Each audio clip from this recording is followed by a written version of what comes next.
Bismillahirrahmanirrahim.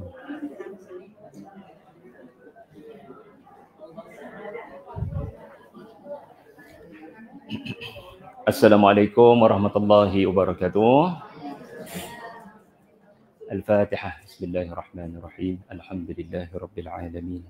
Ar-Rahmanir-Rahim. Maliki yaumiddin. Iyyaka na'budu wa iyyaka nasta'in. Ihdinas siratal mustaqim. Siratal ladzina an'amta 'alaihim ghairil maghdubi 'alaihim waladdallin. Amin. Alhamdulillahi rabbil alamin. Wassalatu wassalamu ala Rasulillah wa ala alihi wa sahbihi wa barik wa sallim. Allahumma arhamna bil Qur'an waj'alhu lana imaman wa nura wa hudan wa rahmah. Ya Allah, ya Tuhan kami, jadikanlah Al-Quran yang kami mahu baca pada hari ini, yang mahu kami fahami pada hari ini, menjadi pemimpin kepada kehidupan kami, memberikan cahaya kepada kehidupan kami, dan membantu kami untuk membuat keputusan-keputusan penting dalam kehidupan kami. Allahumma faqihna fid din wa 'allimna at-ta'wil wa hdina siratal mustaqim. Ya Allah, berikanlah kami kefahaman kepada agamamu, berikanlah kepada kami kefahaman yang tersirat daripada kalammu. Allahumma ja'alna minal ladzina yastami'una al-qawl fayattabi'una ahsanah. Ya Allah, jadikanlah kami dari kalangan mereka yang mendengar walau satu ayat daripadamu lalu mampu mengamalkannya dalam kehidupan. Wa sallallahu ala Muhammadin wa ala alihi wa sahbihi wa barik wa sallim walhamdulillahi rabbil alamin. Terima kasih pada puan-puan, ibu-ibu, tuan-tuan, datuk-datuk, datin-datin kerana sudi melapangkan masa. Ada yang daripada dekat, ada yang saya nampak sahaja memang orang jauh. Ada daripada Kuala Lumpur, ada daripada Sentul. Barangkali juga ada daripada Section 3 yang paling jauh sekali. Okay. Hari ini saya nak ucapkan terima kasih pada adik-adik saya. Hari pertama mereka intern di Terabur Center rupanya. Tak sempat ta'aruf lagi, dah bekerja dah korang. Kepada adik-adik saya di belakang sana. Hari ini adalah 7 Oktober.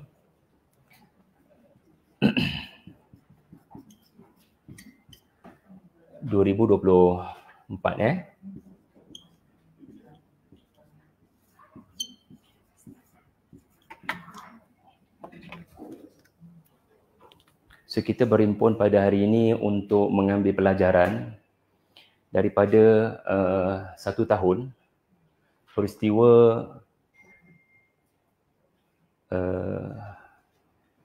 yang terjadi di Palestin.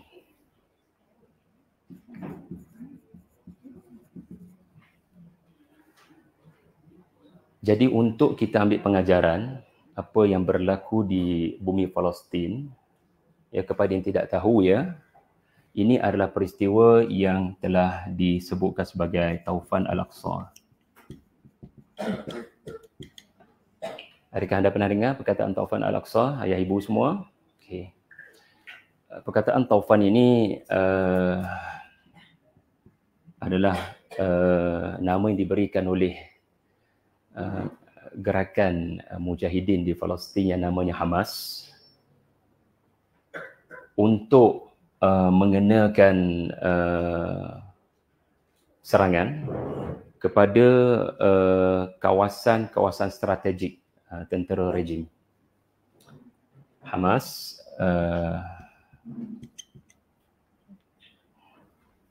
saya tulis SMS, ya, supaya TikTok boleh benarkan live ni berlaku. Okay. So mereka menamakan Taufan sebab salah satu azab Allah kepada Firaun. Salah satu azab Allah kepada Firaun adalah At-Tufan. Dalam surah Al-A'raf. So ada berapa azab Allah kepada Firaun? Ada banyak azab. Belalang, katak, darah, kutu. Salah satunya adalah beberapa bulan Taufan tidak berhenti mendatangi kaum Qibti dan Firaun. Jadi mereka menamakan operasi mereka sebagai Taufan kerana nak mengenakan pukulan ataupun serangan bukan kepada orang awam di negara haram, tetapi kepada kawasan-kawasan strategik, kawasan-kawasan senjata. Kalau kita faham konsep jihad ni dia ada dua. Satu dia panggil defensif. Apa itu defensif? Mereka nak serang, kita kena mempertahankan diri kita. Ya, itu pun yang sedang dilakukan oleh Hamas pada waktu ini. Ini pun yang mereka mampu lakukan dengan keterbatasan. Ya, keterbatasan senjata dan keterbatasan pejuang. So mereka cuba merampas mula tanah-tanah yang dirampas oleh rejim dan berusaha untuk menghancurkan fasiliti missionary persenjataan Zionis ketika mereka mula nak membina tapak-tapak camp operasi di tanah Gaza. Kita kena ingat ya, Palestin ni dah makin bersaiz kecil kerana ini bukan cerita setahun ya, ini cerita 76 tahun. Kita berhimpun pada hari ini untuk ambil pengajaran setahun. Tetapi penjajahan Zionis bukan berlaku 7 Oktober. Ia berlaku 1948. Ia terus menerus berlaku. Kalau kita boleh tengok time lapse. Atau time lapse ayah ibu semua, pergerakan pantas, kita boleh nampak dari satu tempat ke satu tempat mereka menyebarkan kerosakan. Mereka menakluk dan menceroboh. Al-Quran menggunakan istilah mufsiduna fil ard, iaitulah fasad. Fasad.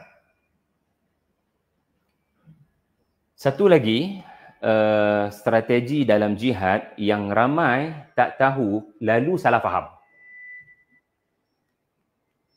Testing. Anda selesa dengan bunyi ni? Atau selesa yang bunyi tadi? Yang ni okey? Yang tadi kenapa ya? Oh, belakang tak dengar. Okay, cuba bagi belakang dengar. Belakang boleh dengar? Yo ke macam ni tu? Betul ke dengar? Adik-adik daripada mana? UKM? UPM. Terima kasih adik-adik. Okey, sekarang semua boleh dengar? Boleh? Okey, satu lagi strategi yang ramai tak faham. Lalu kerana tak faham, mereka salah faham, iaitulah apa yang dikatakan ofensif. Ofensif. Ya. Tapi, sorry lah ibu-ibu saya guna istilah militeri sikit. Preemptif. Maksudnya, Nabi SAW, dia tahu Bani Mustalik akan serang.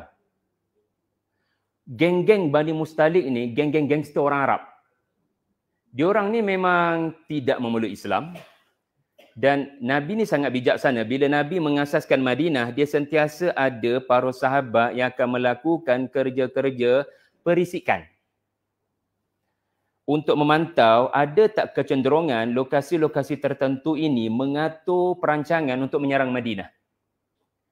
Dan memang fakta Bani Mustalik ada perancangan dan konspirasi untuk menyerang Madinah, maka untuk mengelakkan mereka menyerang, Nabi serang dulu.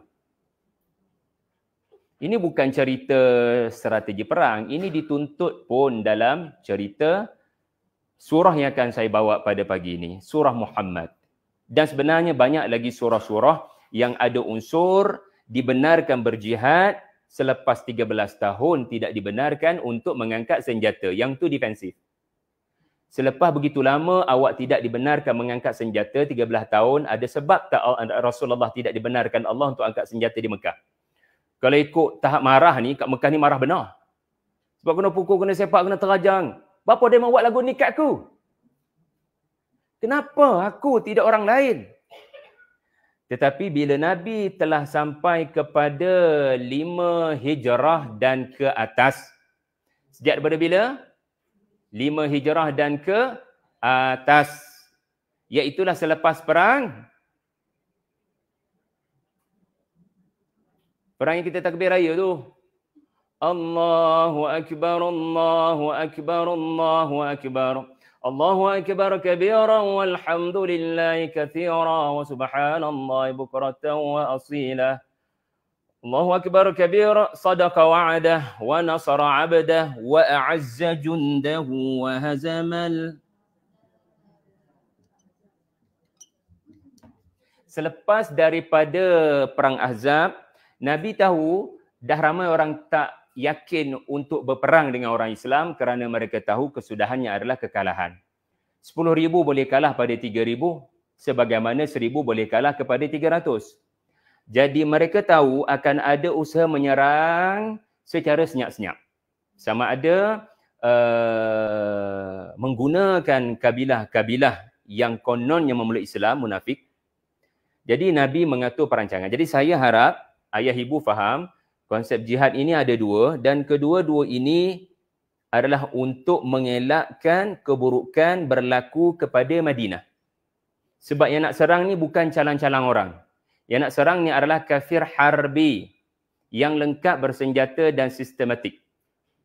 So Nabi sangat tahu jenis-jenis orang kafir. Dan surah Muhammad yang akan kita bincangkan pada hari ini sallallahu alaihi wasallam adalah surah yang bukan untuk menghadapi non-muslim, maka jangan dikafirkan non-muslim, kerana yang Nabi yang surah ini akan ajar kita setiap zaman sentiasa akan ada kafir harbi. Mereka menceroboh mahu menyerang negara-negara berdaulat, negara-negara umat Islam. Kalau dulu Madinah, sekarang Palestin. Jadi kena bersiap sedia untuk menghadapi kumpulan ini kerana perancangan mereka sangat rahsia, strategi. So Hamas melakukan lebih awal kerana maklumat dan fakta yang sampai. Kalau Hamas tak serang pun, mereka dah ready dengan the greater Israel. Buktinya mereka serang Lebanon. Dan sekarang mereka tengah mengedarkan risalah 7 Oktober 2024 untuk kosongkan utara Gaza. Kami memiliki kawasan ini. Dan mereka takkan ceasefire. Mereka akan terus meluaskan kerosakan. Inilah binatang bernama manusia. Kalau kita masih tak nampak apa contoh manusia yang bersifat binatang, itulah yang sedang berlaku di hadapan mata kita. Allah ada sebab mengatur semua perkara ini. InsyaAllah ya. Untuk kita faham beberapa ayat-ayat Allah itu sendiri. Tak ada apa-apa berlaku di hadapan mata seorang mukmin sia-sia. Setiap apa yang berlaku adalah untuk kita faham satu-satu ayat di dalam Al-Quran. Baiklah, surah Muhammad. Bila kali terakhir baca ayah ibu? Pagi ni, subhanallah. Saya sangat kagum ibu-ibu yang sempat melapangkan masa membaca surah Muhammad sebelum datang. Ya. Itu pun yang saya selalu ingatkan kepada para pelajar saya sebelum hadir majlis-majlis ilmu, kena tahu tajuk apa. Jangan hanya tahu Ustaz Syahri datang weh. Jom. Esok orang Singapura pula datang ziarah kami, tetapi kita buat diskusi. So kena tahu apa topik diskusi. So tahu ke tidak yang ustaz ni nak hurai surah apa hari ni? Tahu tadi ke tahu semalam? Bagus kalau yang dah tahu ratusan tahun sebelum ini. Okey? Alhamdulillah. Jadi kenapa ustaz pilih surah ni untuk semacam mengambil pelajaran daripada setahun pembantaian rejim? Sebelum kita kongsi pada ayah ibu semua 7 sebab. Bagi saya, bila saya baca surah ini, saya belik tafsirannya, saya beroleh sekurang-kurangnya ada 7 refleksi, 7 pelajaran, 7 perkara yang saya patut buat supaya rejim tidak terus mengganas dengan bantuan Allah, supaya Allah menurunkan bantuan. Okey, sebelum tu kita kena tahu terlebih dahulu surah ini turun pada Nabi SAW bila ia turun sebelum kata Musharraf Hussein, wallahu alam, saya duk belik tafsir-tafsir lain tak jumpa jawapan. Masing-masing kata mungkin turun waktu ni, mungkin. Masing-masing tak yakin bila sebenarnya turun surah ini, tetapi konten surah ini berapa ayat ayah ibu? 3 ayat, anda keliru dengan Al-Kautsar. 38 ayat. Surah ni adalah 38. Okey, kita buat coding dia. 38. Apa pula 38? 4738 ya. Siapa ada nombor telefon? Surah Muhammad 4738 juzuk 26 halaman permulaan 507 So tak dibenarkan keluar dewan. Tak dibenarkan pukul 11 ni keluar dewan kalau tak hafal nombor telefon ni. Ya, adik-adik saya akan memastikan tidak ada yang boleh keluar melainkan boleh hafal 47 38 26 507. Jangan takut makcik saya gurau je, nampak serius sangat tu. Okey, gurau je. Okey. So kita berada pada surah nombor 47 di dalam mushaf. Selepas 7 surah Hawamim yang Ustazah Ni Fatimah ada buat daurah, boleh dapatkan rakaman itu. Surah 47, 38 merujuk kepada jumlah ayat dan juzuk pada 26 dan 507. Anda pastikan anak anda dapat hafal coding ni sebab dia mungkin hafal surah tu. Dengan coding ni dia sangat membantu untuk belik tafsir ayat tu. Saya ada pengalaman membelik tafsir banyak dibantu dengan ingat coding ni. Contoh, saya keluar tajuk dah ni tapi tak apalah. Kadang ada tafsir yang berdasarkan juzuk. Mudah nak belik. Oh, ni tafsir Al-Azhar juzuk 26. Saya ambil pick up baca.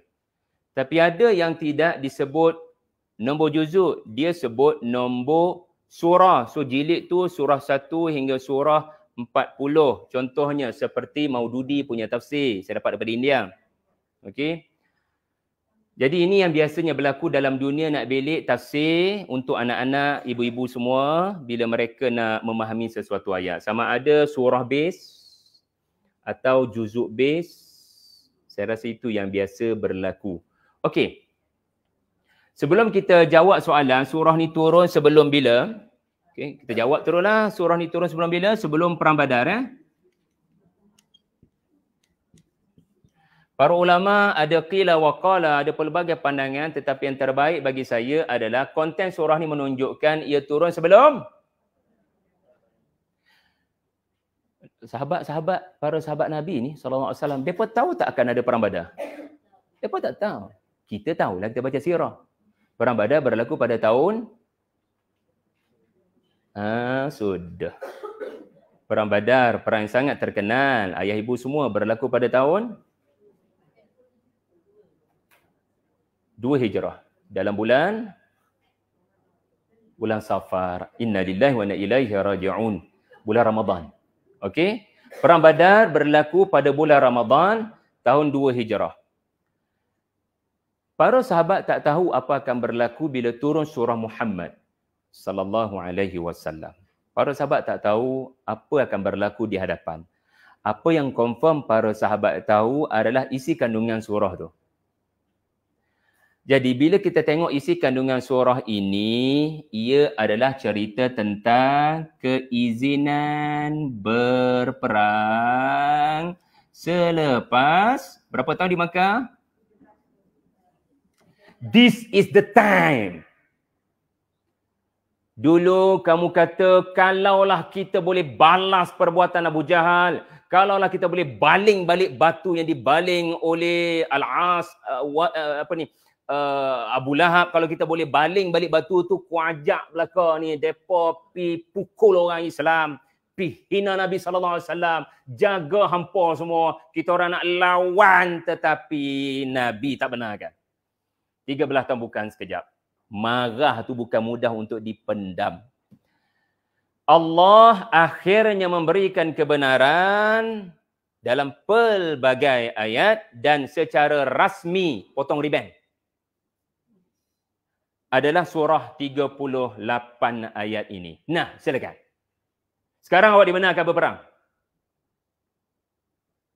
Dan apabila aku memberikan izin untuk berperang, ia bukan keizinan yang siapa nak silakan. Siapa tak nak boleh stay bekerja dari rumah. Boleh stay dekat rumah.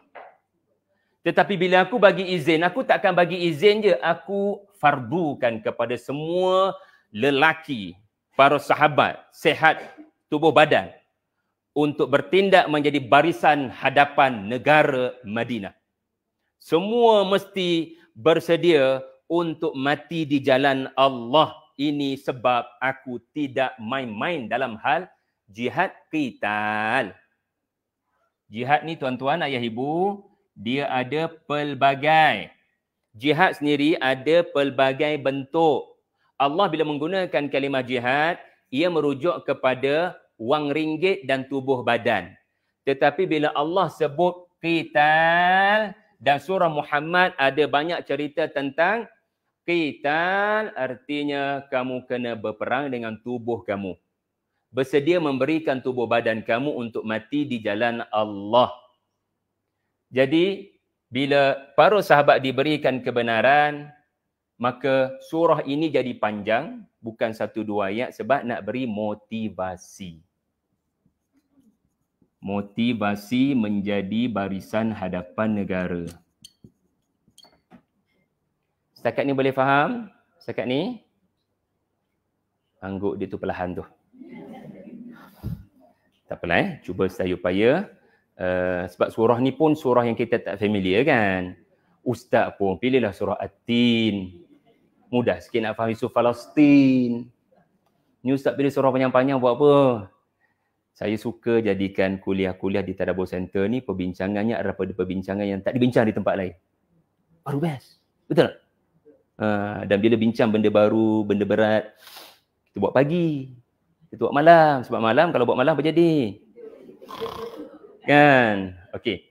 1 adalah keizinan berperang. 2, masa Allah menurunkan surah ini, Allah tahu Madinah dikepung oleh pelbagai bahaya.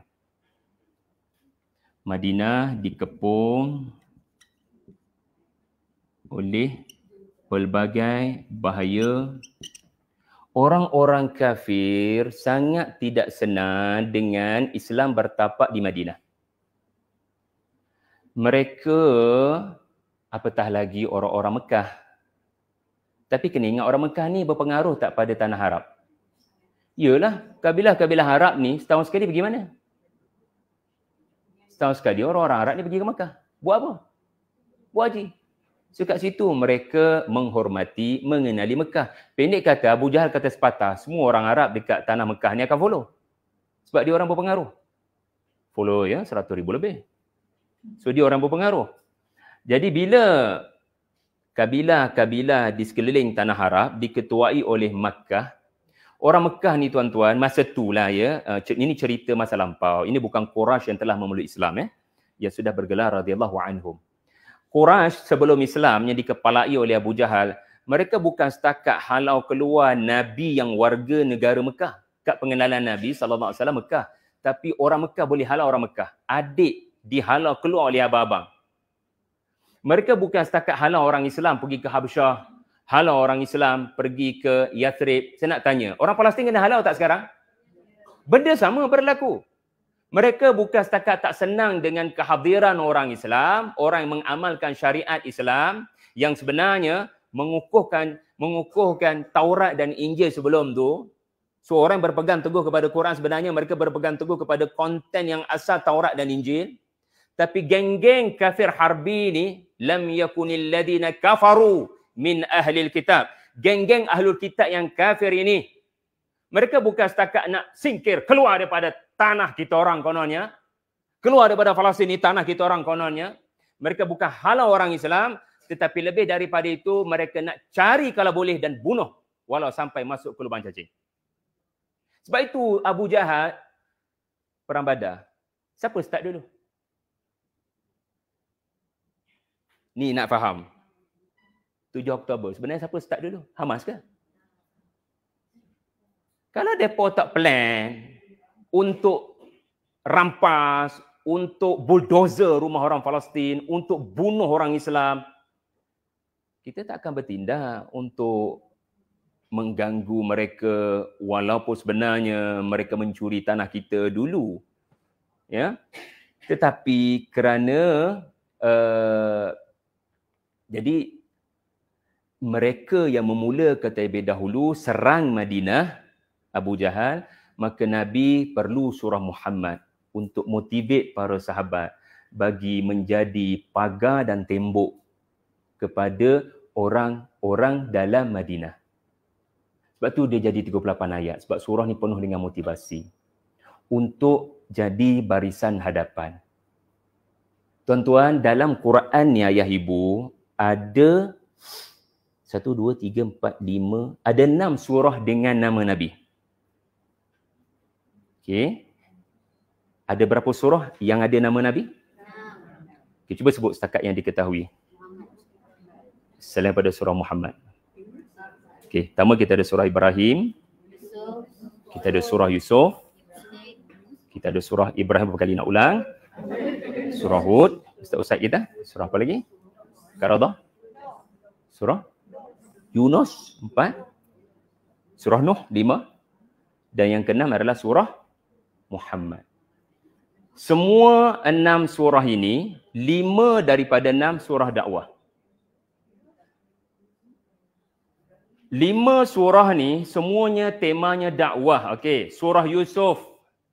Nabi Yusuf berdakwah di Mesir, berdakwah pada adik-beradik lalu bertaubat. Mana ada angkat senjata? Mana ada cerita perang dalam surah Yusuf? Betul atau tidak? Surah Hud, Nabi Nuh berdakwah kepada anaknya, cerita dakwah. Mana ada cerita perang? Surah Yunus, bukan cerita perang. Surah apa lagi tadi? Surah Nuh, cerita dakwah 950 tahun. Lagi surah apa? Ibrahim, apatah lagi? Surah cerita tentang dakwah. Tetapi surah Muhammad sallallahu alaihi wasallam cerita perang. Pelik benar. Kenapa tidak nama surah tu nama Nabi? Mestilah dipaparkan apa yang dominan pada Nabi berkenaan. Hud buat kerja dakwah, maka surah Hud surah dakwah. Nuh kerja dakwah, maka surah Nuh surah dakwah. Yusuf kerja dakwah, kul hadhihi sabili ad'u ila Allah, maka jadilah surah itu surah dakwah. Tapi kapan bisa jadi begitu? Surah Muhammad surah perang. Siapa tahu apa jawapan? Adakah benar orang kata Islam ini tersebar dengan mengangkat senjata? Islam ini adalah agama keganasan. Macam mana nak jawab? Ayah ibu, jangan termakan propaganda musuh. Okey, kalau kita pun sebut Hamas tu militan, silap lah. Okey, kita kena ingat kelebihan umat Muhammad sallallahu alaihi wasallam. Ya. Kelebihan Nabi Muhammad sallallahu alaihi wasallam adalah baginda bukan hanya berdakwah. Baginda akan melindungi pendakwah dan risalah dakwah sampai hari kiamat. Saya ulang. Nabi kita bukan hanya melakukan kerja dakwah, tetapi nama surah ini 38 ayat tentang perang. Sebab apa? Sebab Allah nak tunjukkan Nabi hadir bukan hanya menyeru kepada Islam, tetapi untuk melindungi mereka yang menyeru tentang Islam daripada puak-puak pengganas yang sebenar. Siapa yang pengganas sebenarnya? Mereka yang nak bunuh orang Islam. Mereka yang nak bunuh umat Muhammad sallallahu alaihi wasallam. So surah ini tidak menunjukkan Nabi sebagai orang yang berdakwah kerana 7 surah sebelumnya Ustazah Nik Fatimah kan? 7 surah sebelumnya ayah ibu belik sendirilah. Ada surah Hawamim. Ada surah mula dengan Hamim. Sebelum surah Muhammad. Itu sudah cukup, lebih daripada cukup bagi menunjukkan Nabi ini orang yang berdakwah. Okey, tetapi datang surah Muhammad nak kata takkan orang Islam bila kena pukul, kena sepak, kena terajang, tak apalah, kita maafkan diorang. Maafkanlah sepertiga malam aku berdoa. Okey. So Takkan musuh pukul pipi kiri, kau beri pipi kanan. Agama ni tidak naif. Tahu naif? Nabi tahu yang risalahnya ini akan sampai ke hari kiamat. Allah Maha tahu yang musuh-musuh kepada risalah ini sangat besar sampai hari kiamat. Maka kalau ini adalah rumah anda di Seksyen 3, ada pagar tak? Tak ada pagar pun selamat insya-Allah. Okey, mudah-mudahan. Okey. Tapi kalau lebih terjamin selamat kalau ada. So, binalah pagar rumah anda. InsyaAllah. So, pagari pendakwah dengan jihad. Jihad adalah benteng dan tembok. So, Nabi, nama surah ni Muhammad, seolah-olah Allah Ta'ala nak tunjukkan Nabi di barisan hadapan, sanggup buat apa saja demi menjaga komuniti Madinah. I will sacrifice myself for the sake of others. Kenapa Nabi sanggup memberikan dirinya? Qul ara'aytum in ahlakani Allah wa man ma'iya aw rahimana. Kalau aku dan geng-geng aku para mujahidin musnah, apa akan berlaku kepada penduduk Madinah? Tuan-tuan kena ingat, orang Madinah bukan orang Islam je. Sebab Nabi rahmatan lil alamin. Cuba bukakan adik-adikku surah Al-Hajj ayat 40. Ali, ada yang masak tak? Al-Hajj surah nombor berapa ayah ibu? Semua dah ada gelaran hajah kan? Semua kan? Jadi surah ni penting kan? Siapa yang belum hajah angkat tangan? Muda-muda belaka. Alhamdulillah. Siapa yang dah haji? Alhamdulillah.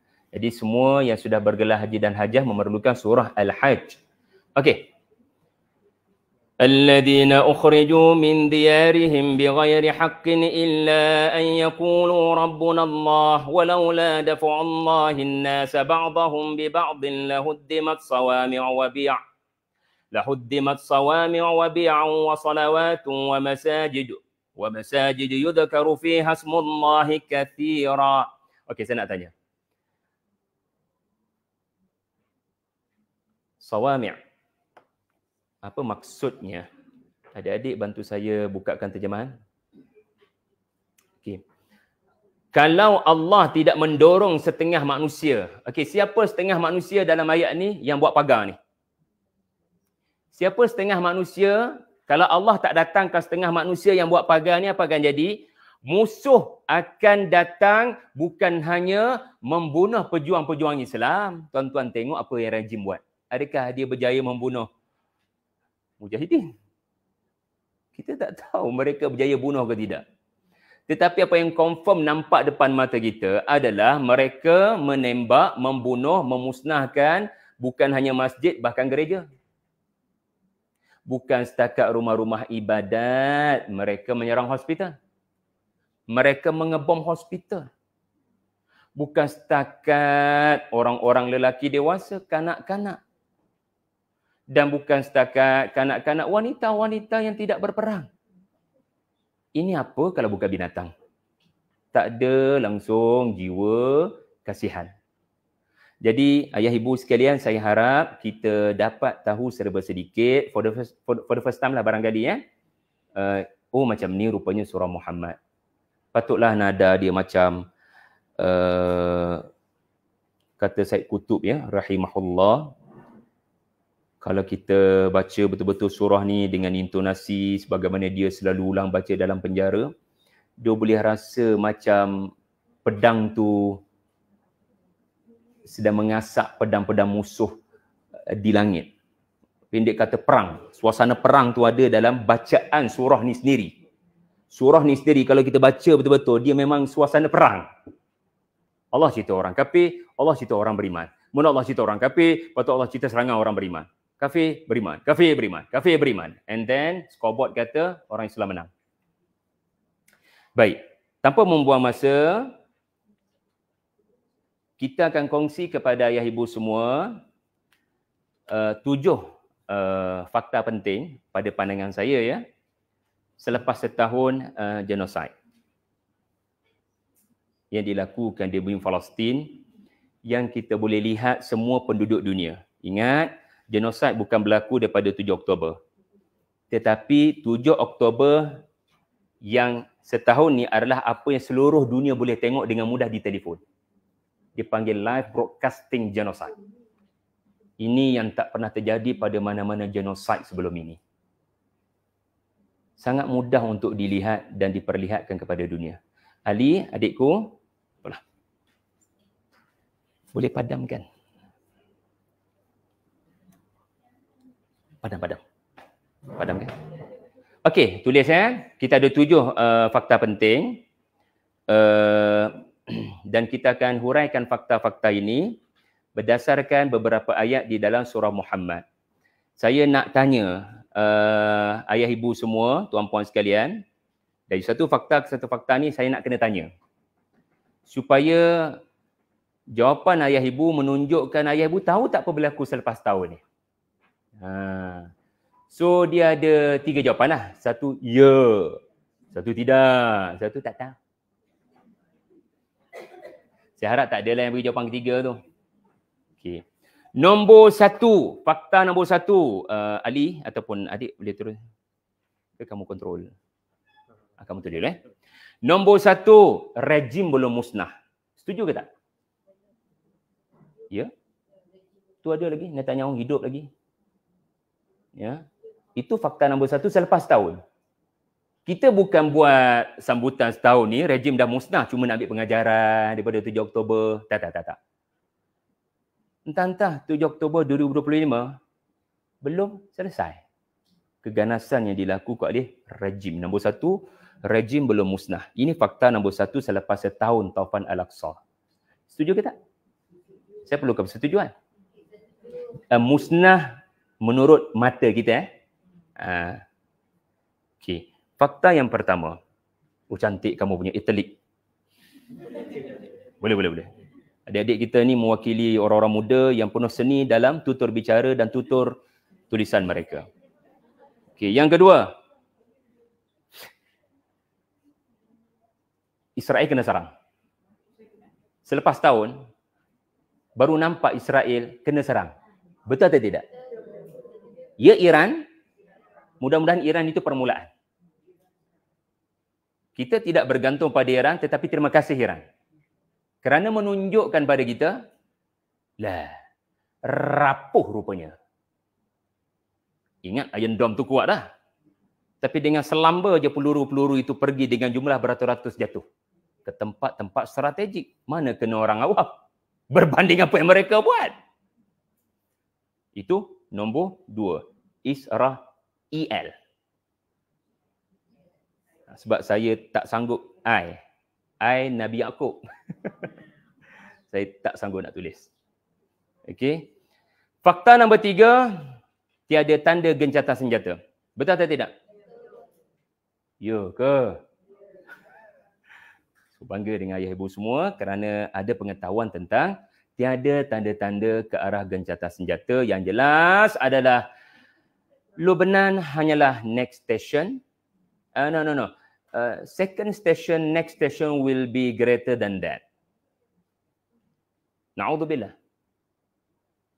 Itu nombor 3, tiada tanda gencatan senjata. Nombor 4, 40,000 syahid. Lebih 40,000 syahid, adakah saya betul atau saya salah? Sebenarnya saya mungkin salah. Kerana penganalisis mengatakan sebenarnya hampir 100,000. Cuma tidak ditemui mayat mereka. Dan perlu diingatkan dalam penjara Zionis ada 10,000 lebih. Entah sudah tiada. So anggaran semua adalah lebih 40,000 syahid. Benda ni kena bincang, fakta ni daripada petunjuk Quran. Apa saya duduk di bangi ni boleh ambil pengajaran? Jadikan setiap apa yang berlaku adalah ayyamillah. Wa dzakirhum bi ayyamillah. Sebab ada orang dia sambut 7 Oktober juga. Tetapi tidak pasti apa objektif yang nak dicapai. Ini bukan sambut birthday. Ini adalah proses untuk kita duduk dengan serius. Pakcik, makcik, mai anak anda nak kita bincang apa patut kita buat untuk hari esok lebih baik daripada hari ini. Setuju? Takkan kita nak bincang kejahatan depa tanpa membaiki kita. Itu nombor 4. Nombor 5, kawan-kawan di TikTok okey ke ni?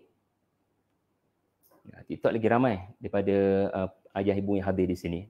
Mereka sangat perlukan apa yang kita sampaikan. Okey, nombor 5, maaf ya, nombor 5 ni berat hati tapi saya kena sebut kelemahan negara Arab. Orang Arab akan marah balik kat kita. Oh, hampa bagus sangat. Tak apalah. Tapi itu benda yang nak kena telan lah. Sebab negara Arab, dalam Liga Arab ada 20 buah negara. Tapi sibuk main bola ke? Fakta nombor 6.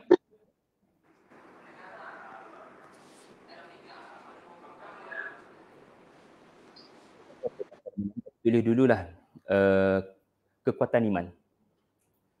Yang masih hidup, mereka terus terkepung. Betul? Mereka tak boleh lari. Sebab tak ada negara boleh terima. Mesir tak terima. Itu yang ke-6 dan yang ke-7. Banner semula Gaza. Gencatan senjata bukan segalanya, tapi segalanya boleh bermula daripada gencatan senjata. Tetapi apa selepas itu tidak mudah untuk dibina semula. Okey. Subhanallah. Sini je lah bagi cantik 7 tu. Sana saya nak conteng benda lain. Okay, mari kita lihat, saya harap sempat sebelum 11.30 insya-Allah, bagaimana surah Muhammad bila kita baca ni, mudah-mudahanlah ya. Allahumma salli ala Muhammad. Mudah-mudahan bila kita baca, Allah pimpin aku untuk faham Al-Quran dengan kefahaman yang benar. Kita akan mendapati, terima kasih banyak adik. Nama kamu adalah? Imran. Beri tepukan pada Imran.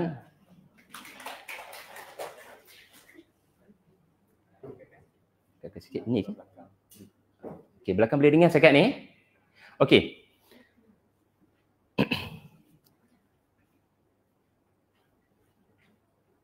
Mari kita baca surah Muhammad sallallahu alaihi wasallam, dan orang yang memerhatikan ke arah Palestin boleh merasakan surah ini seperti baru diturunkan. Mudah-mudahan. Pertama sekali, kerosakan yang dilakukan oleh rejim masih terus-menerus berlaku. Apatah lagi mereka mendapat senjata kewangan daripada Amerika. Itulah bapak doang. Soalan penting kita kena sembang sesama kita adalah, kenapa ya Allah panjangkan umur dia orang? Kenapa sampai setahun ya? Ada yang tak diiman akan kata, sampai hati Tuhan buat begitu pada kanak-kanak. Inna lillahi wa inna ilaihi raji'un. Jangan lafaz begitu. Awak siapa? Awak pergi ke langit ke nak tengok rencana Tuhan yang tak boleh nak berdepan dengan Israel? Anda tahu apa makna Israel bagi orang Israel?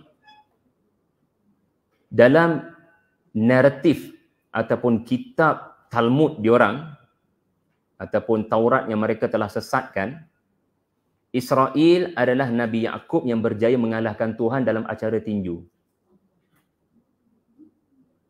Ya. Nama Israel bagi mereka merujuk kepada ayah 12 orang kabilah Bani Israel yang pernah sekali bertinju dengan Tuhan dan Yaqub Israel itu menang. Inna lillahi wa inna ilaihi raji'un. Mereka mengubah ayat-ayat Allah untuk justifikasikan kita boleh lawan apa yang Tuhan kata Islam akan menang. Kita boleh lawan takdir-takdir itu. Kita akan buktikan yang apa Tuhan kata itu boleh berlaku kesalahan. Sebenarnya kamilah bangsa yang terpilih. Kami akan menang. Oh, malhamah kubra ya. Oh, orang Islam yang kerdil akan menang ke atas orang Romawi yang sangat besar. Kita akan plot twist benda tu. Jahat tak jahat diorang ni, diorang tidak beriman dengan hari pembalasan dan tidak pernah pun beriman dengan apa yang Nabi-Nabi kata. Contoh, Nabi Daud pernah kata, aku laknat Bani Israel. Kerana mereka menolak ma'ruf dan tidak mencegah mungkar. Mereka memporak-perandakan kitab Allah, kitab aku namanya Zabur, kitab selepas aku namanya namanya Injil, kitab sebelum aku adalah Taurat. Kerana mereka ubah, aku laknat mereka. Siapa Daud? Pemerintah Palestin. Siapa Daud? Bapa kepada Bani Israel ini. Greater Israel itu mereka namakan King David punya countries. Anaknya adalah Haikal Sulaiman. Mereka sebut nama Nabi-Nabi ni, tapi kepercayaan mereka adalah karut, khurafat. Jadi ayah ibu, kita kena tanya soalan yang sangat serius. Ada tak Quran cerita tentang Firaun dipanjangkan umur? Allah boleh musnahkan dia sejak daripada dia tidak beriman kepada tongkat bertukar jadi ular. Allah boleh tak musnahkan Firaun sejak daripada dia membunuh kanak-kanak Bani Israel bayi? Jadi kita perlu kepada ayat-ayat Allah yang memberitahu kita hikmah kenapa Allah seperti panjangkan umur musuh. Namanya istidraj. Sebut ramai-ramai, istidraj. Kamu nak serang orang Islam, silakan. Aku mudahkan urusan senjata kamu, aku mudahkan urusan ekonomi kamu, silakan. Sebenarnya, memudahkan itu adalah untuk meninggikan dosa mereka setinggi gunung. Kalau mati sekarang, dia punya dosa banyak ni. Kalau mati sikit lagi, dosanya banyak tu. Masa dosa setinggi gunung, masa tu malakut maut datang. Biar dia menghadap aku dengan dosa yang paling maksimum. Supaya aku boleh ganyangnya dengan tahap yang paling maksimum. Kita perlu kepada ayat 4. Perhatikan ayat 4 surah Muhammad. ذَلِكَ وَلَوْ يَشَاءُ اللَّهُ لَانْتَصَرَ مِنْهُمْ وَلَكِنْ لِيَبْلُوَ بَعْضَكُمْ بِبَعْضٍ وَالَّذِينَ قُتِلُوا فِي سَبِيلِ اللَّهِ فَلَنْ يُضِلَّ أَعْمَالَهُم. Adik-adikku boleh bacakan terjemahan? Support abang nak rehat jap. Bacakan terjemahan. Baca kuat-kuat je. ذَلِكَ وَلَوْ يَشَاءُ اللَّهُ.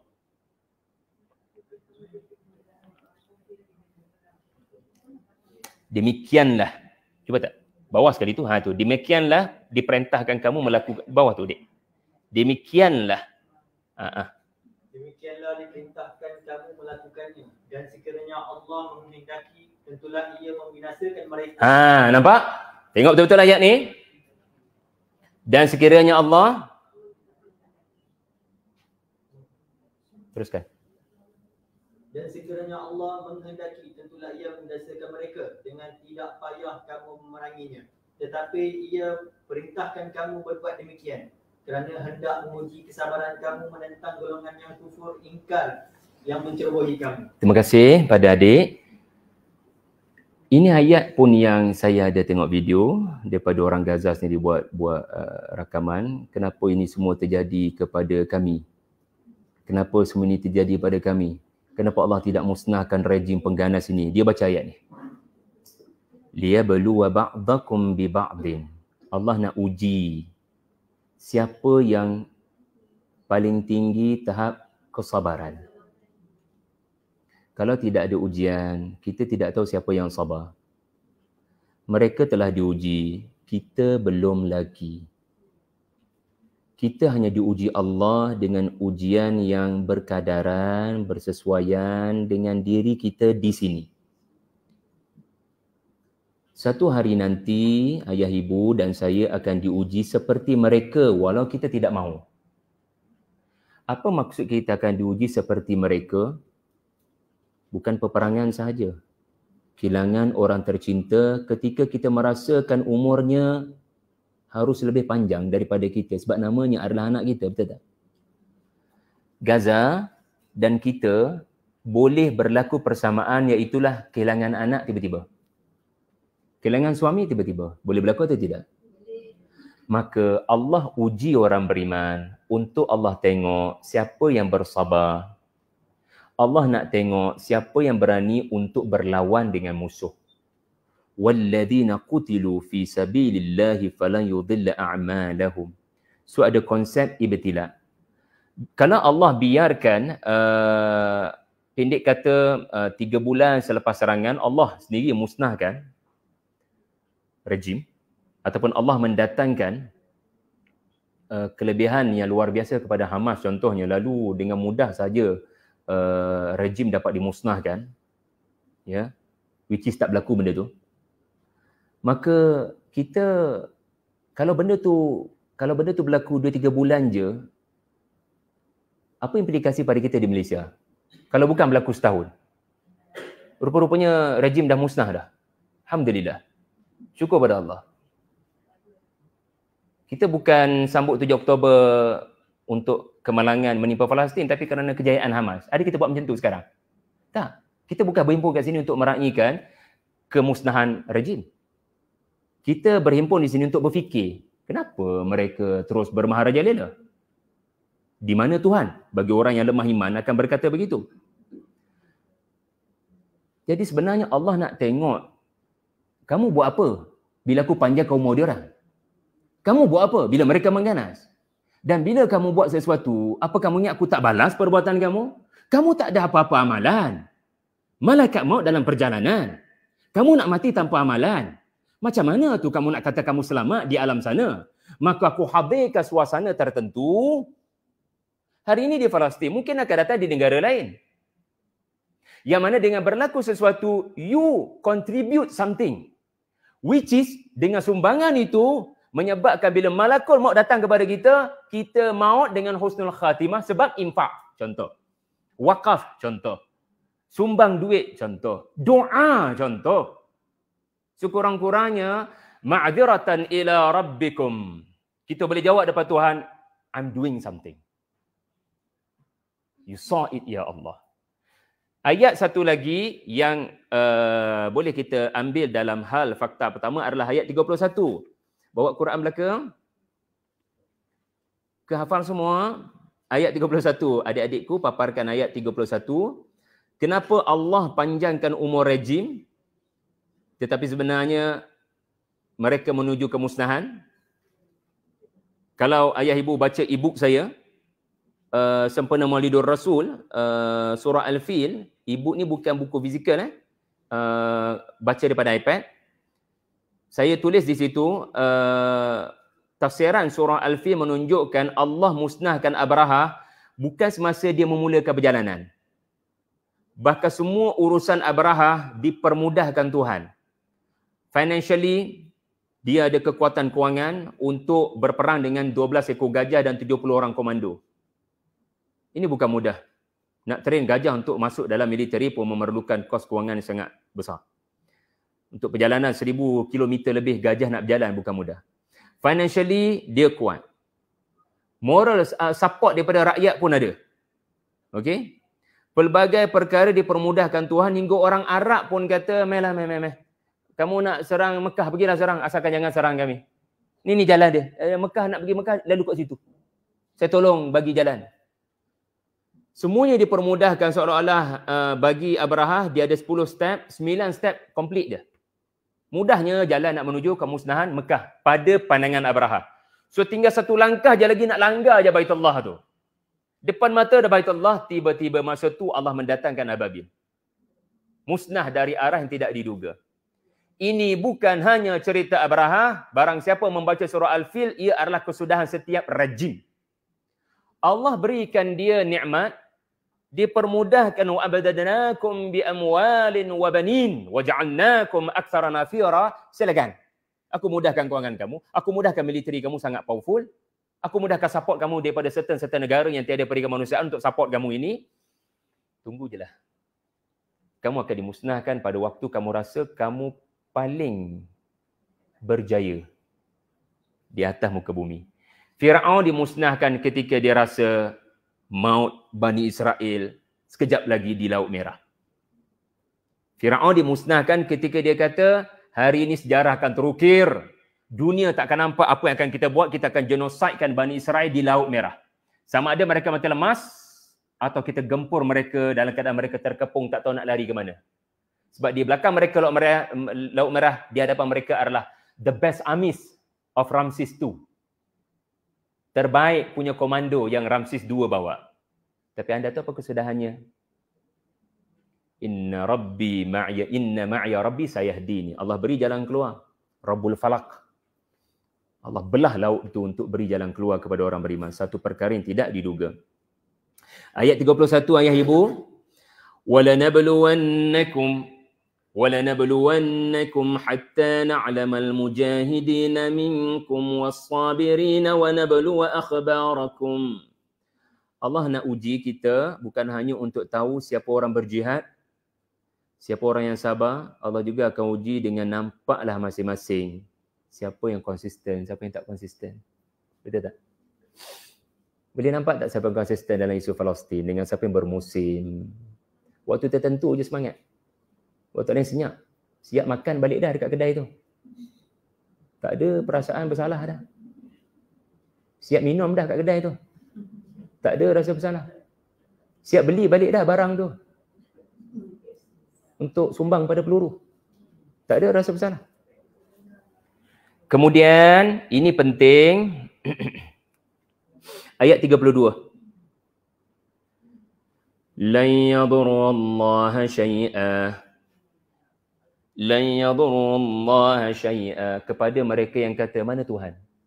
Kenapa Tuhan tidak bertindak kepada Palestin? Awak yang kata begitu, awak kena ingat. Zionis sedang berada dalam rencana Tuhan. Bukan Tuhan dalam rencana Zionis.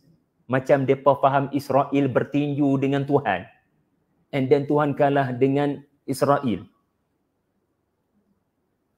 Zionis dalam rencana endgame. Ibadan lana uli ba'sin syadid fajasu khilal ad-diyar. Ibadan lana. Apa yang mereka buat, kerosakan yang mereka buat ini, ya, dalam rencana kami. Artinya, mereka sedang tunduk sebenarnya kepada rencana kami without mereka tahu. Mereka sedang menggali kubur mereka sendiri tanpa mereka menyedari. Maka Allah kata, rencana aku tidak kena sebarang mudarat pun daripada rencana Zionis. Rencana aku tidak pernah terkena sedikit pun mudarat daripada rencana orang kafir dan orang munafik. So tasbih, jangan kata Allah ada kelemahan. Allah ada rencana. Cuma kita ni always judge book by its cover. Kita always judge sesuatu itu hanya pada proses, bukan pada natijah. Ya. Yang kedua, fakta yang kedua. Apa dia yang kedua, ayah ibu? Selepas tahun, Alhamdulillah, negara itu menerima pukulan peluru berpandu yang tidak sedikit. Selepas tahun, ataupun menjelang 7 Oktober. Tetapi 10 bulan sebenarnya, 11 bulan sebenarnya kita menunggu reaksi negara-negara umat Islam, Ahlus Sunnah wal Jamaah, untuk menggunakan military weapon mereka bagi mengajar negara haram ini. Tapi tiada. Betul atau tidak?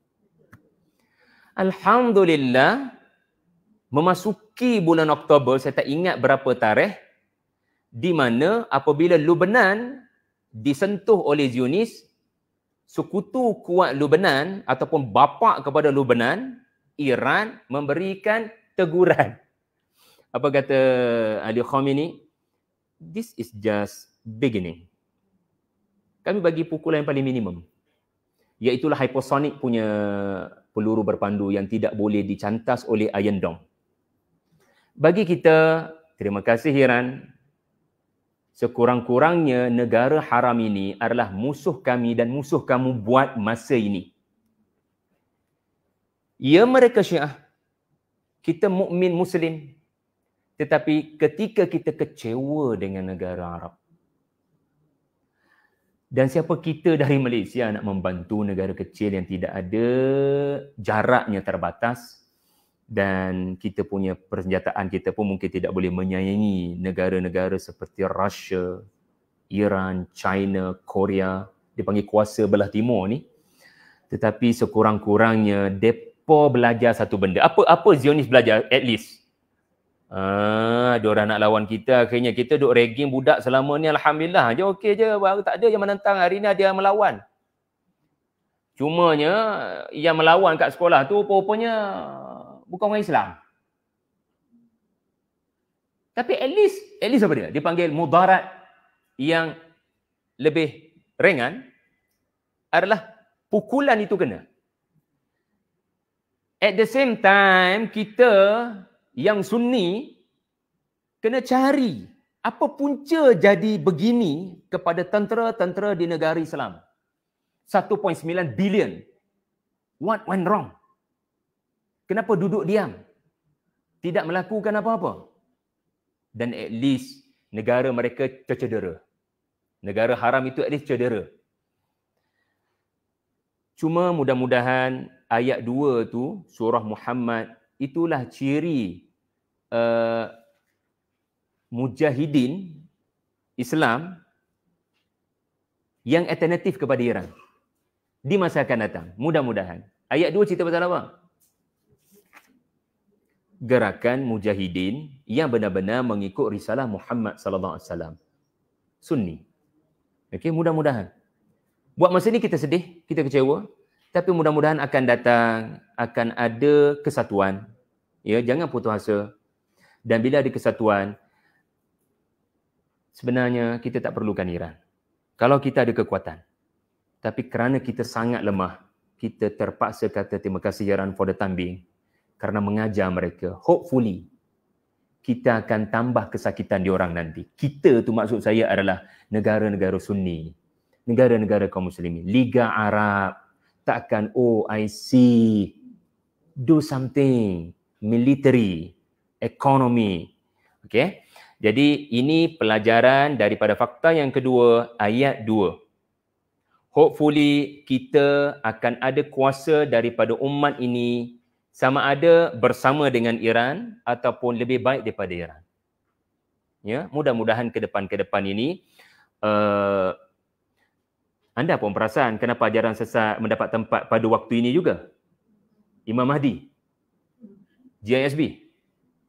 Sebab orang ketika umat Islam sedang dibelasa di seluruh tempat, Abu Yah tetap seorang yang teliti. KBD. Orang sangat suka bila ajaran itu memberikan optimism. Pemimpin akan lahir insya-Allah. Sebenarnya itu pun pendekatan yang kita kena ambil. Memberitahu surah Al-Kahfi, memberikan berita gembira Zulkarnain akan muncul insya-Allah. Mereka menyatukan timur dan barat.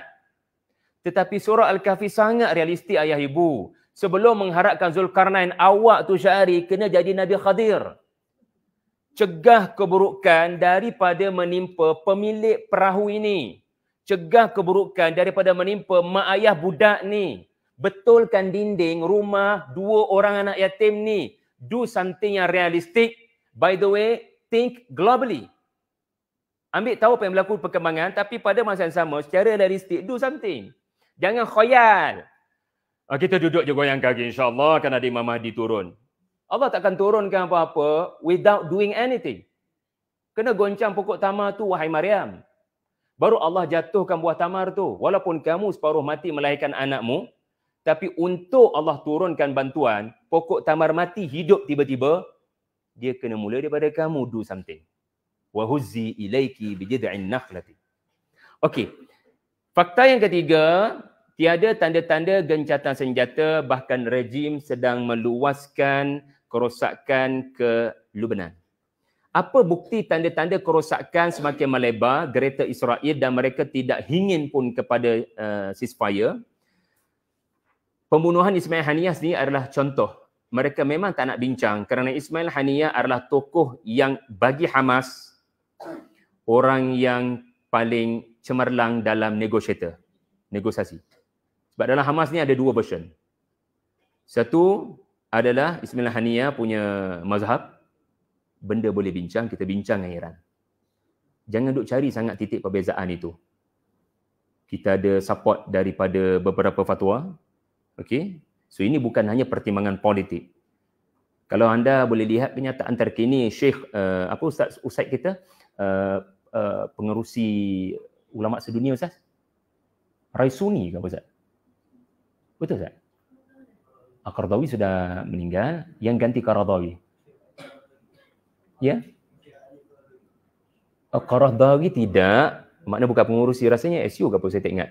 Raisuni. Yang bukan Raisuni, mungkin saya tersilap, tapi kenyataan itu menunjukkan unsur terima kasih pada Iran. For the time being. Okey? Sebab mereka sedang menuju ke arah kita tak akan bincang sama sekali. Kita nak terus ambil kesempatan ini untuk melebarkan kerosakan dan sedar tak sedar Netanyahu sedang hilang sokongan habis-habisan. Sebab tu kalau dia membiarkan ceasefire, dia akan dibawa ke mahkamah. Anda pun tahu dia antara nama di ICJ. Okey? Jadi pendek kata, mereka nak ambil kesempatan ini. Jadi antara ayat penting tuan-tuan adalah surah Muhammad mengajar kita tabiat rejim nombor 1 sebagai contoh menghalau orang-orang beriman, ayat 13. وَكَأَيٍّ مِّن قَرْيَةٍ هِيَ أَشَدُّ قُوَّةً مِّن قَرْيَتِكَ الَّتِي أَخْرَجَتْكَ أَهْلَكْنَاهُمْ. Ada tak cerita kaum kamu, kampung kamu sendiri halau kamu ya Rasulullah, kampung kamu sendiri, orang kampung kamu sendiri halau kamu. Jadi ada unsur halau, ini sifat tabiat rejim. Okey? Yang kedua, mereka berperang, lack of discipline, mereka berperang seperti binatang. Mereka sendiri berperang hanya untuk hiburan. Mereka seperti binatang. Ayat 12. وَالَّذِينَ كَفَرُوا يَتَمَتَّعُونَ وَيَأْكُلُونَ كَمَا تَأْكُلُ الْأَنْعَامُ وَالنَّارُ مَثْوًى لَهُمْ. Mereka hidup nak seronok. Ingat ya, konteks ayat 12 adalah bukan orang kafir sebarangan. Orang kafir militeri. Sebab ayat 1 cerita tentang orang kafir harbi militeri. Mereka bukan sekadar kafir, mereka saddu an sabilillah. Jadi ini adalah huraian orang kafir pada ayat 1. Iaitulah mereka tidak ubah seperti binatang. Apa arti binatang? Tak ada naluri, tak ada sifat kemanusiaan. Hatta binatang pun tak buat macam tu. Mereka lebih teruk daripada itu. Baik, itu serba sedikit pengajaran kita boleh ambil daripada tabiat rejim yang tidak mahu kepada perbincangan, gencatan senjata dan mahu terus menyerang. Dulu mereka main 7 Oktober. Sekarang bila mereka serang Lubnan, naratif apa mereka guna? Kenapa mereka serang Lubnan? Takkan nak kata 7 Oktober pun kita orang kena serang daripada Lubnan. Nampak sangat kaki pelawaknya itu. 7 Oktober kami juga kena serang daripada Hezbollah dan Hassan Nasrallah. That's why kami bunuh Hassan Nasrallah. Kaki menipu. Nampak sangat dia orang tak ada modal. Dan nampak sangat motif mereka adalah melebar luaskan serangan. Bukan lagi nak respon dan balas apa yang Hamas buat. Tak. Kalau kamu nak balas, takkan sampai setahun. Dan kalau kamu nak balas, takkan sampai ke Lubnan. So sedar tak sedar tuan-tuan, dunia semakin tidak support kepada Israel. Hatta kenyataan terbaru daripada Presiden Perancis, negara kami akan berhenti memberikan senjata kepada negara Israel. Netanyahu berang benda tu. Oh, dia tidak patut ucapan begini. Ini adalah ucapan memihak kepada pengganas. Dia baik sangat. Jadi kita boleh lihat dulu tuan-tuan, Palestin saya tak ingat berapa, tapi saya tak ingat yang terbaru, tetapi yang setakat saya sempat Google tadi, satu sejarah sebenarnya, apabila di PBB, hampir 145 negara vote Palestin sebagai negara. Daripada 193, which is jumlah negara paling besar dalam sejarah Palestin di PBB. Kita tak perlukan pengiktirafan dunia sebenarnya sebab Palestin memang sebuah negara.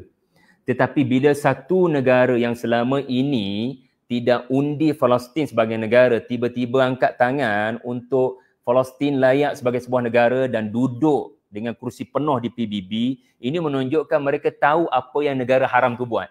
Arah perkara yang melampau batas.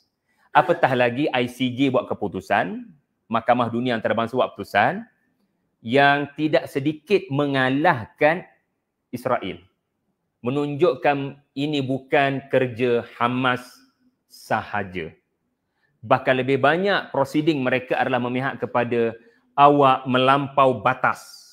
Itu kata ICJ kepada Netanyahu dan negara Israel. So dunia makin celik. Dan ramai tak masuk Islam. Itu hadiah daripada Gaza. Gaza bagi hadiah tu pada kita. Kita buat apa? Ada tak kita setahun ni menyebabkan ada orang memeluk Islam? Saya tersentuh sangat bila pergi Hidayah Center minggu lepas dengan pencapaian rakan-rakan saya di Hidayah Center. Lalu saya buat kesimpulan habis daripada Haiti fundraising itu, Syahri, awak dah 10 tahun bawa tadabbur Quran ni, ada seorang tak syahadah dengan awak, Syahri? Tak ada. Sampai sekarang rasa bersalah. So maknanya siapa yang datang majlis-majlis kamu ni, Syahri? Takkan orang yang dah Muslim sahaja. Takkan Quran, refleksi Quran hanya untuk orang Islam sahaja. Mana hudan linnas? Hidayah pada semua manusia. Kan? Jadi saya ambil itu sebagai muhasabah lah ya. Fakta yang keempat, tabiat rejim. Yang ke berapa dah? Yang ketiga. Yang keempat, okey, masa tak mengizinkan. Semakin ramai syahid, betul? Maka ke mana dia orang ni pergi? Ayat 4 bagi tahu. Ayat 5 bagi tahu. Ayat 6 bagi tahu. Okey, cuba tengok ayat 6. Saya rasa ayat 6 je kot untuk fakta yang keempat, tapi ayah ibu kena tanda siap-siap.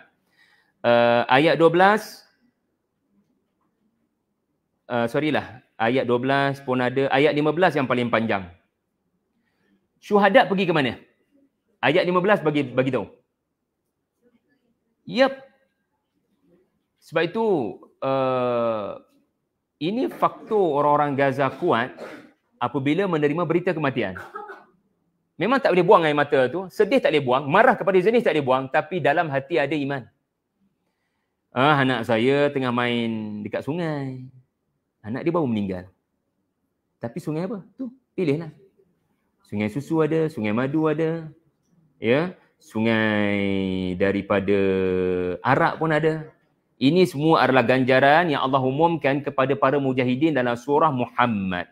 Yang saya nak kita fokus adalah ayat 6, kerana ayat 6 ini ada tema pendidikan anak-anak kita. Bila genosid berlaku, 40,000 nyawa terkorban, orang-orang Gaza terus mendidik anak-anak mereka dengan syurga, syahid. Kita ni ada tak didik anak-anak kita? Syahri, awak ada didik tak anak awak Fatihah, Farahi, Fatih yang syurga tu apa? Apa maksud terbang dengan burung warna hijau dalam rongga burung warna hijau? Fadilat mati syahid. Mentarbiah anak dengan syurga, memperkenalkan syurga kepada anak-anak adalah proses arrafaha lahum. Ta'rif. Ta'rif ni kan memperkenalkan.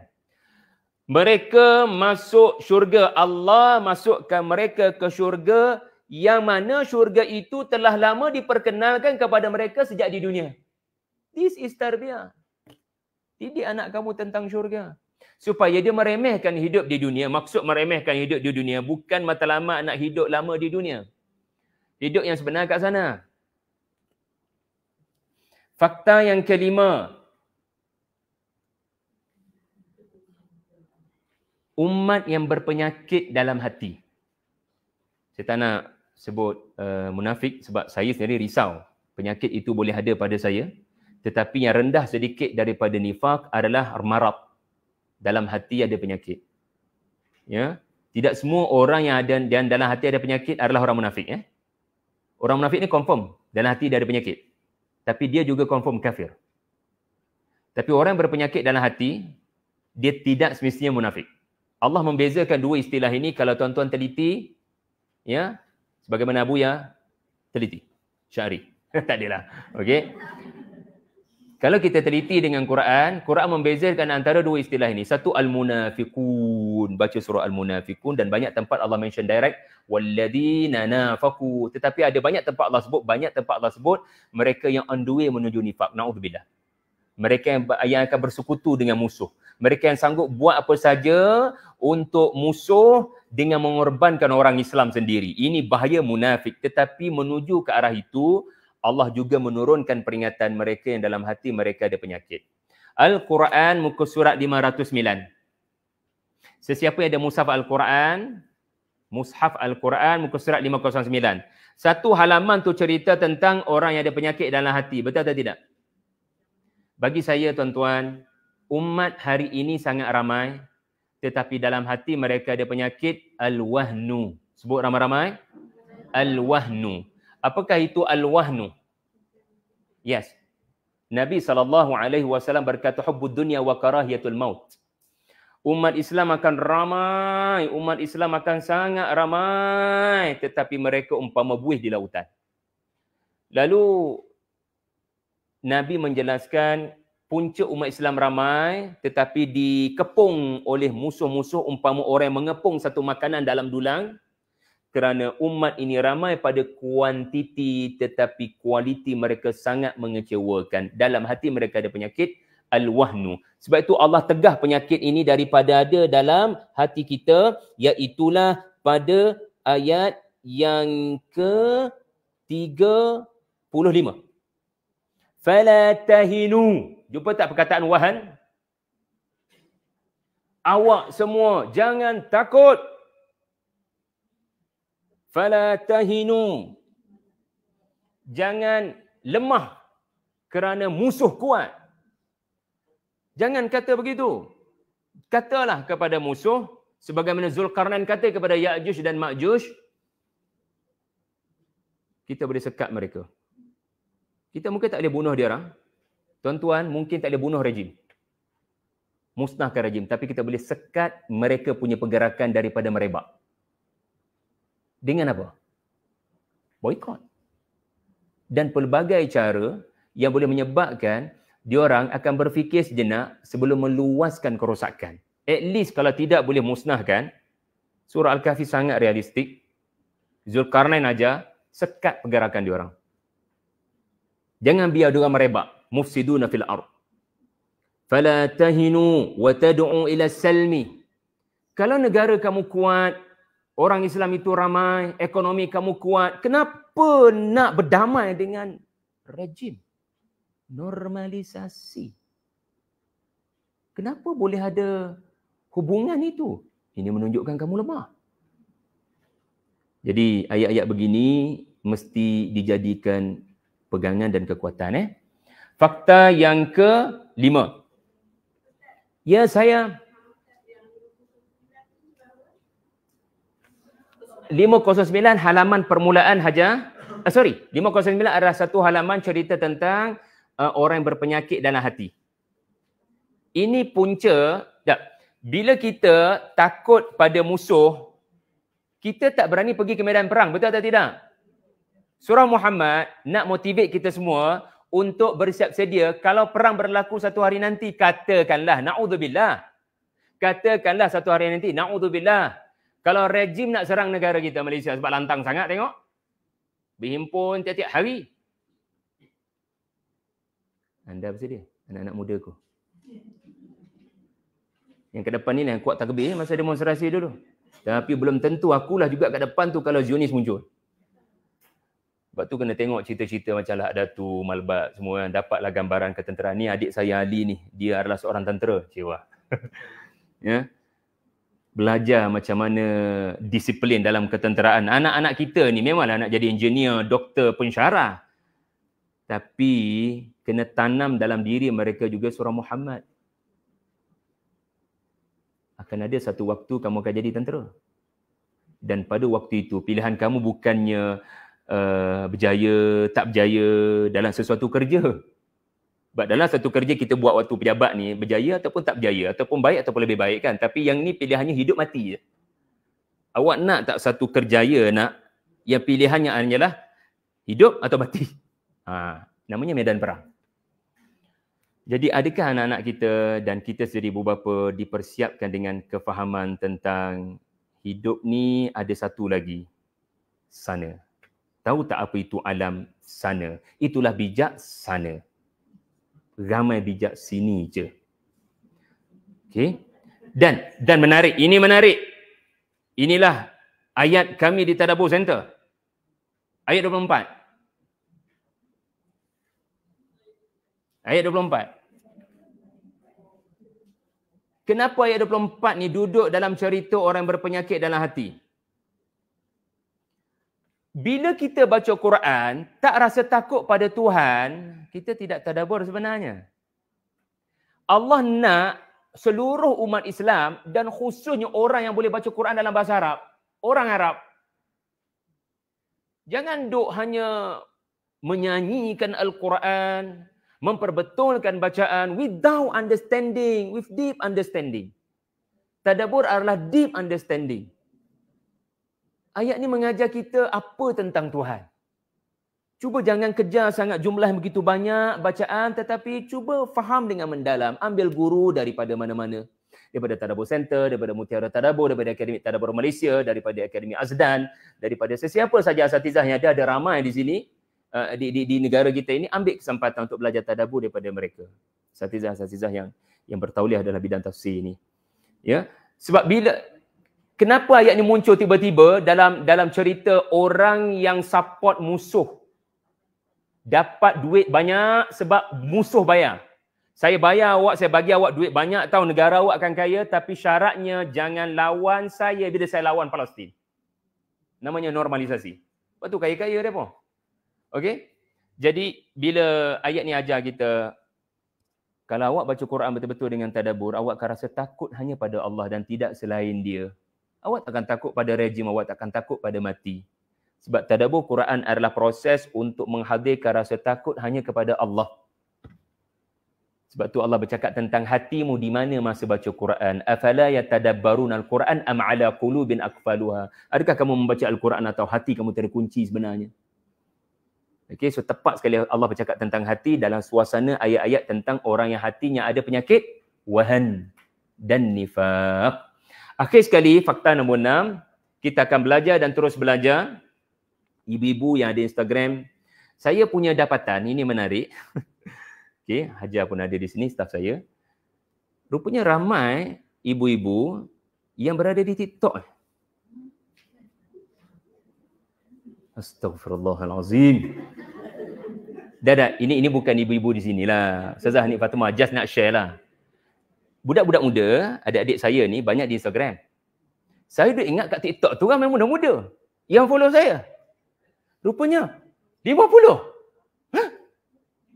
Ramainya 50. Ini dapatan lah. Maknanya makcik buka akaun, mesti masukkan tarikh lahir semua. Oh, buka akaun TikTok sebab nak follow ustaz-ustaz. Itu yang bagus. So agak mengejutkan saya lah. Warga emas ramai di TikTok.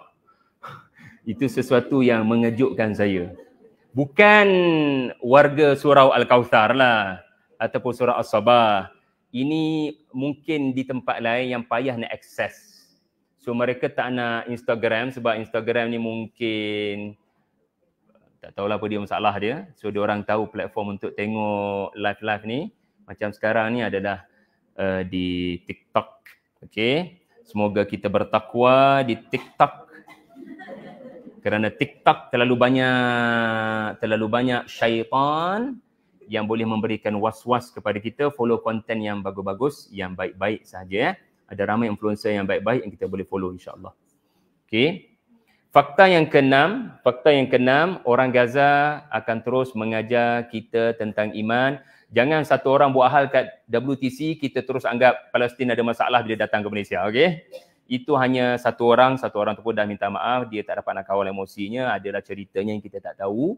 Tetapi bagi saya orang Palestin kekal cemerlang sebagai guru besar kepada Sabah, kepada orang-orang beriman di seluruh dunia. Allah memberikan mereka merdeka ketika kita dalam penjara. Bukan mereka yang terpenjara dan bukan kita yang merdeka. Mereka sebenarnya mengajar kita merdeka daripada perhambaan kepada material. Mereka benar-benar hamba Tuhan. Muharrara. Okey. Jadi orang Gaza ini ayat 36. Ayat 36, innamal hayatud dunya la'ibun wa lahu wa in tu'minu wa tattaqu yu'tikum ujurakum wa la yas'alkum amwalakum. Sesungguhnya hidup di dunia ini hanya permainan semata-mata dan hiburan. So, apa sangat makna kepada hidup di dunia? Allah sedang menyindir dunia yang dianggap segala-galanya bagi setengah orang. Ia adalah hidup yang sangat-sangat rendah. Buta mata kamu pada negara akhirat yang ada syurga. Okey. Akhir sekali, Allah tidak tinggalkan kita surah Muhammad ini melainkan dengan ayat yang terakhir. Allah mulakan dengan cerita perang melawan rejim ayat 1, ayat 2, tetapi Allah akhiri dengan ayat yang sangat realistik. Tidak semua kita boleh berjihad di Palestin, tapi semua kita boleh melakukan infak. Betul? Gaza memerlukan proses bina semula seandainya ceasefire itu terjadi. Ceasefire bukan segalanya, tapi segalanya boleh bermula daripada ceasefire. Kelihatan mungkin mustahil. Sebab Zionis ini, ulama' kata, diorang bukan boleh dihadapi dengan as-sulh, tetapi boleh dihadapi dengan as-silah. Ini adalah bangsa pengganas yang bukan hadapi mereka dengan berdamai. Tapi Hamas ada sebab untuk berdamai for the time being. Sebab kerosakan yang terlalu kuat yang mereka tak boleh nak kontrol. Tetapi matlamat akhir yang kita kena ingat, ini bangsa yang hanya boleh dihadapi dengan kekerasan dan senjata besi. Sebab orang nak curi barang kat rumah kita, orang yang nak bunuh anak-anak kita, takkan kita nak berdepan dengan perjanjian datang sekali-sekala, boleh tak? Okey, jangan datang selalu nak serang rumah saya. Jangan serang masa ni je. Tak. Orang macam ni memang kena ajar. Memang kena ajar betul-betul supaya dia faham, ya, apa erti melampau batas. Okey. Ayat 7, ayat 38 tentang infak. Anda boleh tengok ayat 38. Ha antum haula'i tud'auna litunfiqu fi sabilillah faminkum man yabkhal. Jangan bakhil. Jangan bakhil dalam hal menyumbang. Dan yang paling penting, ayat yang paling bagi saya lah memotivasikan sejak daripada sekolah lama dululah. Okey, ayat yang paling memotivasikan saya adalah ayat 7. Kita nak tolong Gaza ni, adakah Gaza akan berubah dengan sumbangan kita? Mungkin tak. Mungkin sumbangan kita tak sampai pun, mungkin. Na'udzubillah. Ya. Kita kena scam dalam sumbangan kita tu. Na'udzubillah. Okey. Tapi kita kena ingat, bila kita sumbang sesuatu, sebenarnya apa faedah kita infak? Faedah infak adalah Allah akan tolong saya dalam masalah hidup saya. Kena fikir macam tu. Saya bukan infak dengan harapan besar sumbangan saya nanti Gaza akan kembali lebih baik. Ya. Tetapi matlamat yang lebih utama dan akan jaga keikhlasan anda adalah Allah akan bantu saya bila saya ada masalah. Ya ayyuhalladzina amanu in tansurullaha yansurkum wa yuthabbit aqdamakum. Baca ramai-ramai, yang mana boleh baca? Saya nak dengar. Kita nak tutup dah. Bismillahirrahmanirrahim. Ya ayyuhalladzina amanu in tansurullaha yansurkum wa yuthabbit aqdamakum. Wahai orang yang beriman, kalau kamu membantu agama Allah, Allah pasti membantu kamu dan menetapkan pendirian kamu konsisten, istiqamah dan tidak bermusim. InsyaAllah. Barakallahu fikum. Saya minta maaf kalau ada terkasar bahasa pada ayah ibu semua. Kalau ada soalan, boleh tanya selepas kita tangguhkan majlis, insyaAllah. Wallahu a'lam. Assalamualaikum warahmatullahi wabarakatuh. Subhanakallah bihamdik. Asyhadu an la ilaha illa anta wa astaghfiruka wa atubu ilaik. Bismillahirrahmanirrahim. Wal 'asri innal insana lafi khusrin. Illal amanu wa 'amilus salihat wa tawasaw bil haqq wa tawasaw bis sabri walhamdulillahi rabbil alamin. Terima kasih rakan-rakan di TikTok sudi dengar. Nanti saya akan respon komen-komen anda insya-Allah.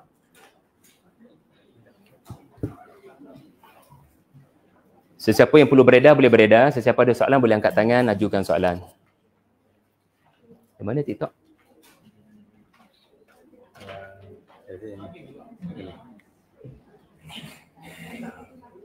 Ibu-ibu ada soalan? Adik-adik ada soalan?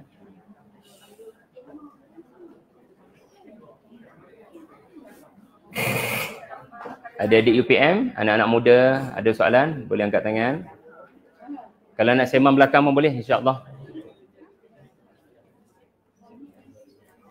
Okay, kalau tak ada, kita sembang belakang je lah. Kalau ada. Terima kasih semua.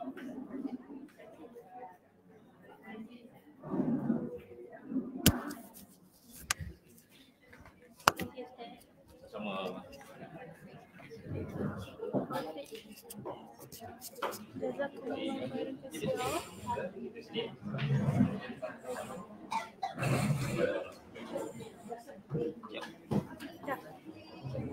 Tasiro, K-A-T-H-I.